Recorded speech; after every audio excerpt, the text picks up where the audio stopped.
Lo dijo él. A primera hora. Queremos a esta hora recibir en nuestro espacio a Rafael Hotner. Él es el director del programa de Amazonía Occidental en Amazon Watch. Con nuestro invitado vamos a hablar sobre un informe que deriva de una investigación que revela los mecanismos de control que usan las redes criminales en la región amazónica. ¿Cómo le va, Rafael? Bienvenido, un abrazo a la distancia, buenos días y gracias por acompañarnos. Buenos días, Rafael. Muchas gracias por recibirme. Gracias a usted por la gentileza. ¿Qué dice el informe? ¿Con qué se encontraron? Porque entiendo, hay una suerte de la cara oculta de la criminalidad en la región amazónica. ¿Con qué se encontraron ustedes?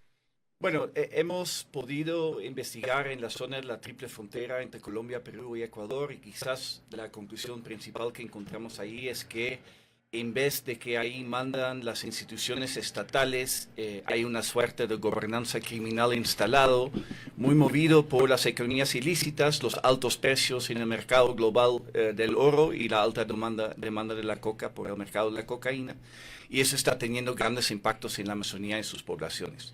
Ustedes dicen que ahí no mandan las instituciones estatales, pero es porque no pueden, no lo logran o no existe simplemente presencia del Estado ahí. Sí, bueno, obviamente sí es cierto que es un territorio, un ecosistema bien complejo y desafiante, eso es cierto, pero también es verdad que históricamente el Estado en los tres países no realmente ha tenido una presencia continua, ¿no? Más que todo cuando se trata de crear oportunidades económicas, acceso a la educación o a los servicios estatales. Entonces hay una ausencia histórica del Estado, pero también es cierto que estas economías que generan tantos ingresos, tanto dinero, han podido tomar muchos espacios.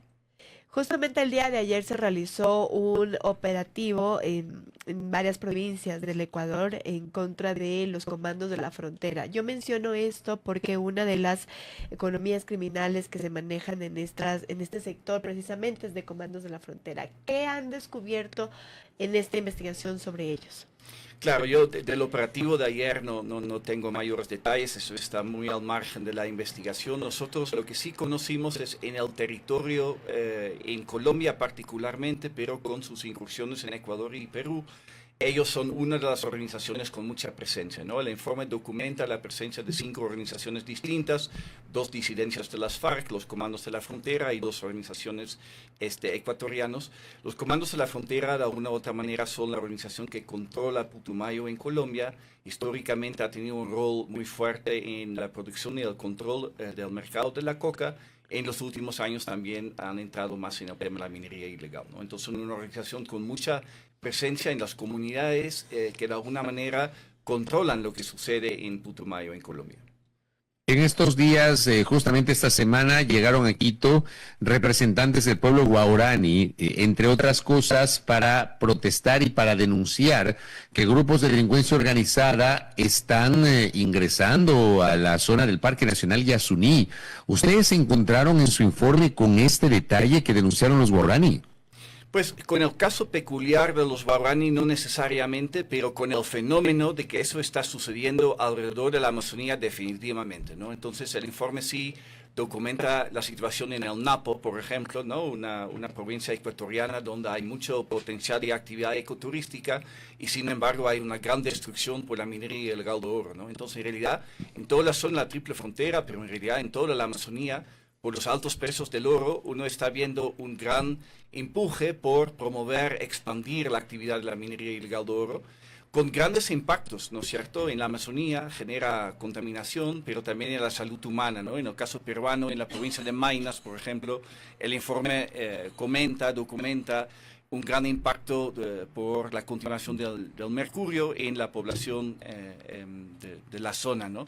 Entonces, definitivamente la denuncia de los guaraní corresponde a lo que está sucediendo en la Amazonía, ¿no? Donde las comunidades son obligados a entrar en esta actividad a mano armada, ¿no? En muchos casos. Este es un fenómeno nuevo, es decir, realmente se ha descubierto esto con esta información, con esta investigación desde noviembre, o ya llevan muchos años ingresando a la Amazonía estos grupos de delincuencia organizada. Sí, creo que es una muy buena pregunta. Mira, el informe lo que hace es analizar cómo ha cambiado la dinámica, ¿no? Evidentemente, el mercado de la cocaína ha llevado a la producción de la coca en la Amazonía desde hace mucho tiempo. En Putumayo históricamente ha sido presente. Luego hubo un proceso de paz en Colombia, la desmovilización de las FARC, que de alguna manera dejó un vacío de poder en esta zona, que ha sido llenado en los últimos años por distintos grupos armados que disputan los territorios o los mercados, ¿no? La pandemia creo que ha significado un momento de ruptura también en lo cual muchas comunidades, ante la ausencia de otras oportunidades económicas, están, digamos, siendo controlados e incorporados a estos mercados, ¿no? Particularmente el precio altísimo del oro, ¿no? Nunca ha sido tan alto como ahora, está significando en toda la Amazonía que la explotación del oro se está dando en sitios donde antes no hubo, y Yasuní sería un buen ejemplo de ello. Ajá. ¿Tiene tal vez algún porcentaje o una comparación de cómo ha aumentado el crimen organizado en estas zonas?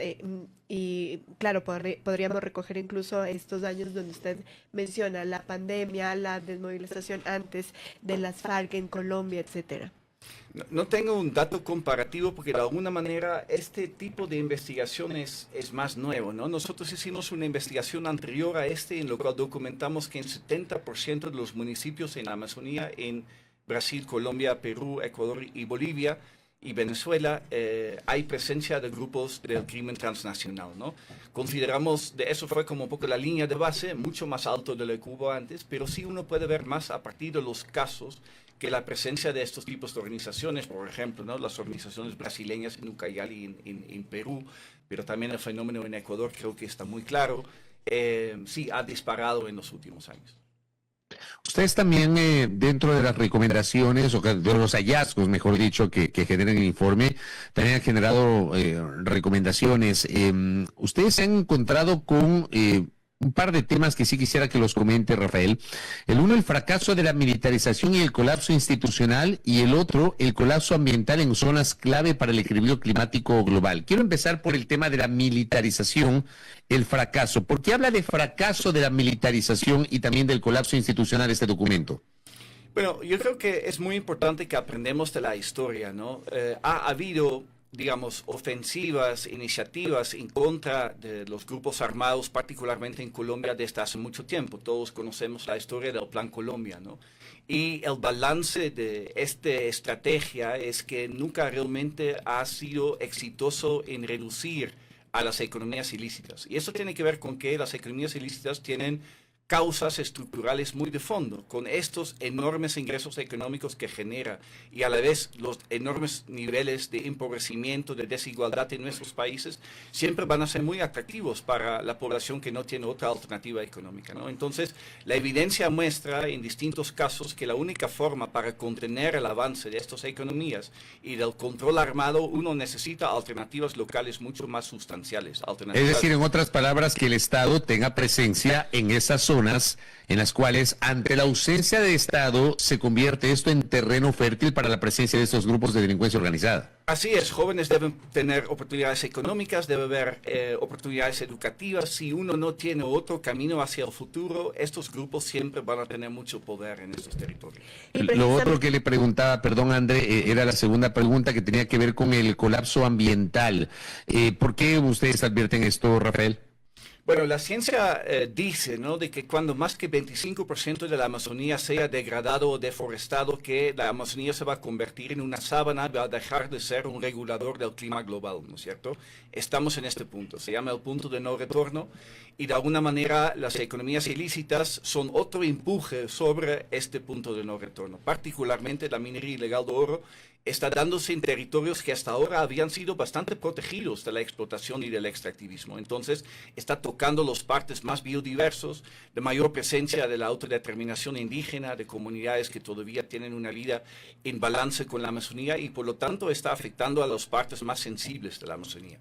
¿Hay alguna preocupación de las organizaciones internacionales sobre el tema de la cooptación de jóvenes que están dentro de estas comunidades, justamente en estos sectores? Definitivamente, el informe documenta la presencia de fenómenos de reclutamiento que están muy subregistrados. Parece que hay pocas denuncias de los casos, pero en el territorio uno encuentra referencias a ello. Hay que decir que también son reclutamientos a veces de otra forma, ¿no? Particularmente en Colombia vienen con pagos, con salarios, pero siguen siendo menores que dedican su vida luego a un tipo de camino que obviamente es muy peligroso y vulnera sus derechos también.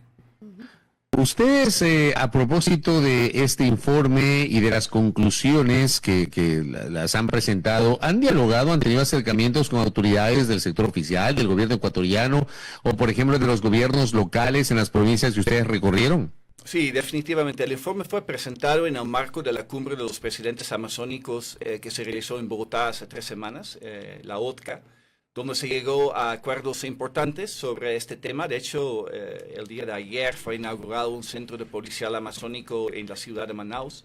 Nosotros presentamos allí, ¿no?, las recomendaciones de la necesidad de mayor cooperación entre los 3 países, en este caso, también de enfoques de seguridad mucho más holísticas y integrales, como ya he comentado, que ponen la gobernanza territorial indígena al centro, que pone las alternativas económicas al centro, y eso hemos ido presentando y comentando también con instituciones en los 3 países, ¿no?, tanto en Colombia como en Perú y en Ecuador. ¿Cuáles son, digamos, estos objetivos a corto plazo aquí en el Ecuador? Yo creo que en el corto plazo hay, de un lado, metas muy concretas en fortalecer la capacidad de fiscalía en temas ambientales y de derechos humanos. Creo que eso es una gran urgencia en el caso ecuatoriano. Uno ve que hay obviamente un despliegue de distintos tipos de operativos, pero es muy importante que estos respetan los derechos humanos, de que consideran también las situaciones de los pueblos indígenas. Vemos que los equipos que tiene el Estado el peruano también, están muy subequipados en cuanto a tecnología, en cuanto a recursos. Yo entiendo de que en todo el país hay unos pocos fiscales ambientales, por ejemplo. Otro elemento muy importante es que se avanza en acuerdos muy concretos de operaciones y de iniciativas conjuntas entre los 3 países, ¿no?, entre Ecuador, Perú y Colombia.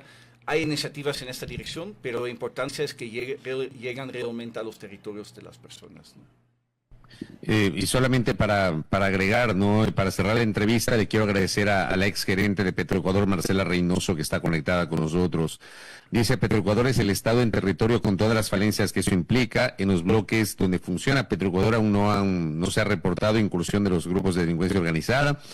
Los guaraníes del bloque 43 tienen, digamos, otras lógicas. Yo llegué unos kilómetros antes de la frontera tripartita a revisar unas obras pequeñitas de agua filtrada, y el avance de las plantaciones de palma africana es impresionante. La palma utiliza más suelo que una plataforma de hidrocarburos. Esto solamente como añadido a propósito de este diálogo que acabamos de tener con Rafael. Rafael, muy gentil, gracias por sus aportes para entender este informe. Muchas gracias, Rafael. Que tenga un buen día, muchas gracias. Gracias a Rafael Hodner, director del programa de Amazonía Occidental en Amazon Watch. Este documento que es valioso, ¿no?, para conocer esta cara oculta de la criminalidad en la región amazónica, y que lo ha puesto nuestro invitado Rafael Hodner para la discusión y el debate público. Primera plana. Todas las noticias, todas las voces.